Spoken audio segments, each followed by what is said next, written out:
do, do, do, do, bum, bum, bum, bum. Hello, everybody. Come on in here. Get in here. I've got new glasses that make me do this all the time. Yes, the theme song goes like this. Bum, bum, ba-dum, bum. It's a little bit different every time. A lot of people have the same theme song every time. Not me.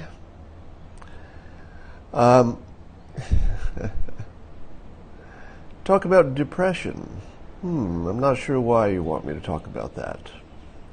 Maybe someday. For those of you in here early, before the crowd, you get to enjoy a simultaneous sip. And it goes like this. Get your beverage. Come on.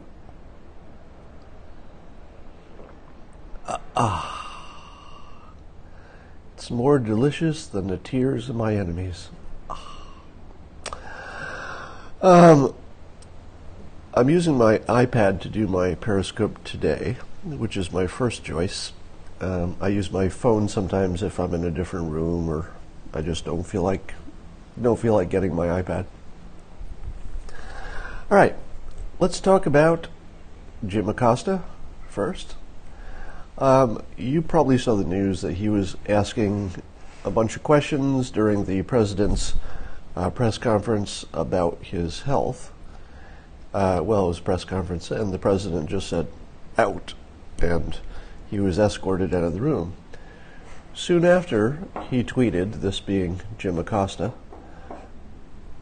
I'm looking at it here, what occurred reminded me of something I would see in a different country.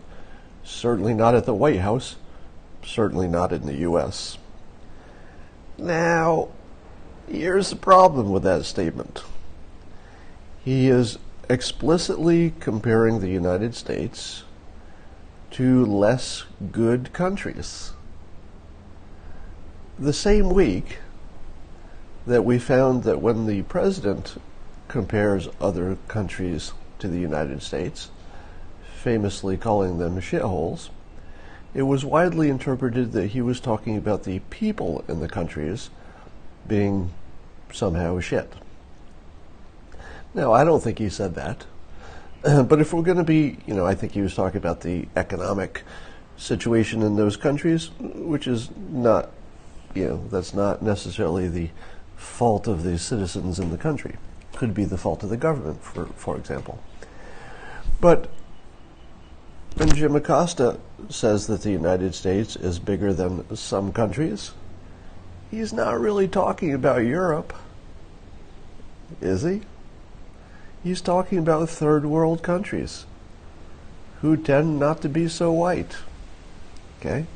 So the very thing that the entire press was going crazy about, which is that the president would, deride another country, which essentially, in their view, says that the people in the country are bad, not just the nation as it is organized.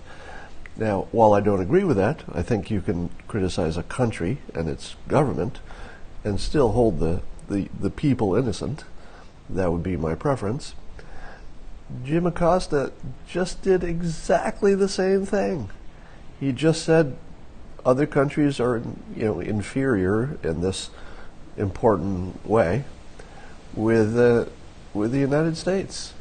How is that not a comment about the people who are pretty much, third world countries? So I don't think anything. I don't believe any of this is important. Right? I don't think that what the president said was as bad as it's being portrayed, because he was talking about the countries, not the poor citizens in those countries. When asked a follow-up question, and they said, are you saying that you wouldn't allow anybody in from these countries? He said clearly, the president said clearly and unambiguously, yes, we want them from everywhere. Right? So what the president said wasn't as bad as it was reported, as I told you it wouldn't be. And what Jim Acosta said also wasn't bad, in my opinion. All I'm saying is, they're the same. They're either both bad, or they're both good. I prefer saying they're both not what you think they are. They're both just the way we talk, and some countries are doing better than other countries, and it does have more to do with the government than it has to do with the people. So let's give them both a break. I vote to pardon Jim Acosta from his potentially racist statements, but let's just treat everybody the same and allow that some countries are doing better than other countries, and it doesn't have to mean you hate the people in those countries. Now let's talk about my blog post I just posted. It's similar to things you've heard before, but I'm just going to summarize. That North Korea's in this bind where they can't really win, because winning in this context would be keeping their nukes while we squeeze their economy into nothing.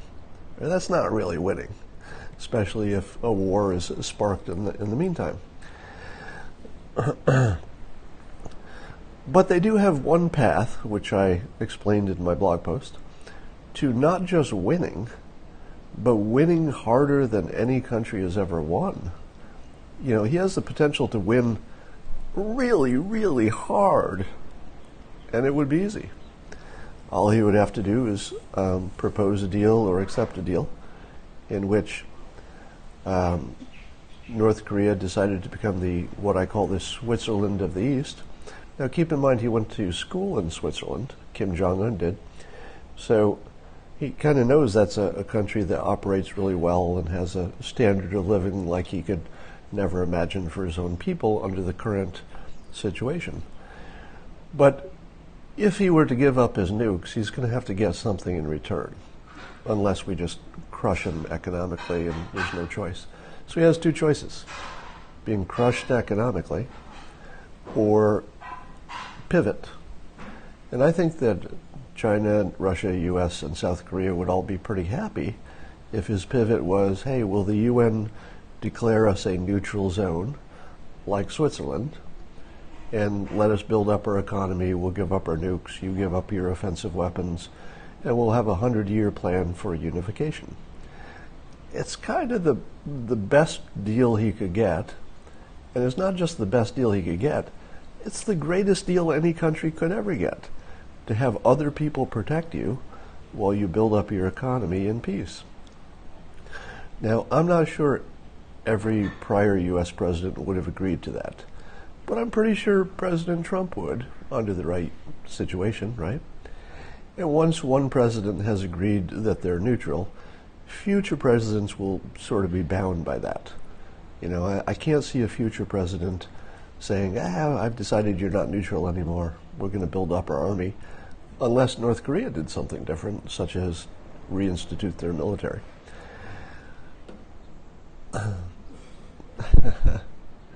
So here's the thing. Because we have an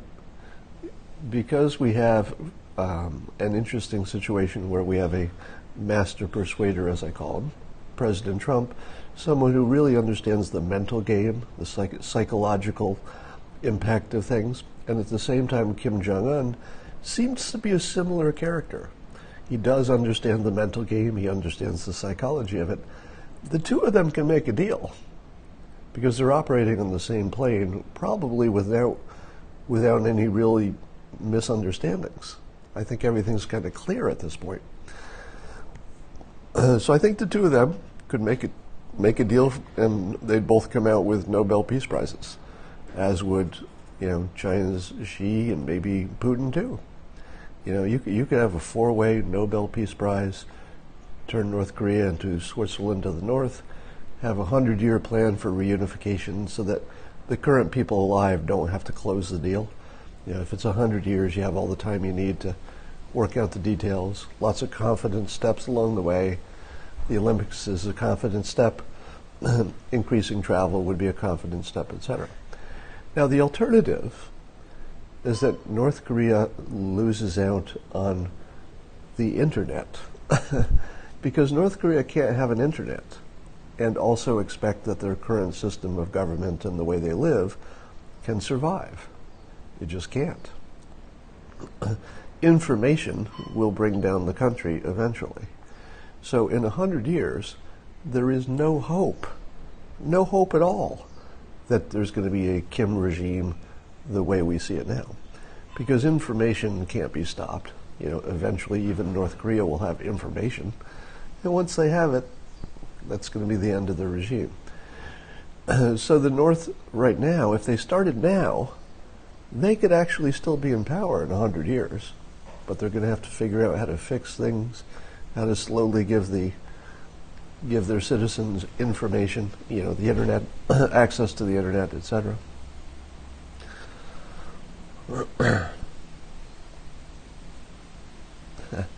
I'm done if we give them any money. Yeah, giving them money seems like that would be problematic. But it might be in our interest to do it if they got rid of their nukes. It would be the cheapest way we could get rid of their nukes. So I wouldn't think of it as giving them money so much as buying a successful, outcome in the cheapest possible way. Do I think North Korea would agree to a nuclear freeze in the 100-year plan?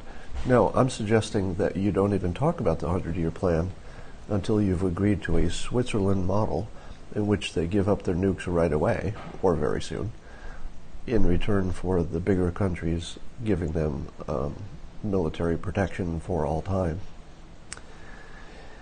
All right. Did I see the Benghazi story today? I did not, nor am I terribly interested in it. North Korea allowing private farming. Yeah, I don't know the details of that, but it seems inevitable that they're going to have to do that.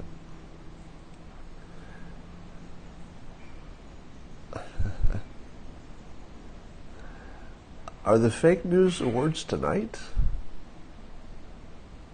Really? I haven't been paying attention. I don't know what I'll be doing tonight because I'm on vacation, so. All right, I'm going to keep it short today. That's all I need to say today. I will talk to you all sometime soon. Have a great day.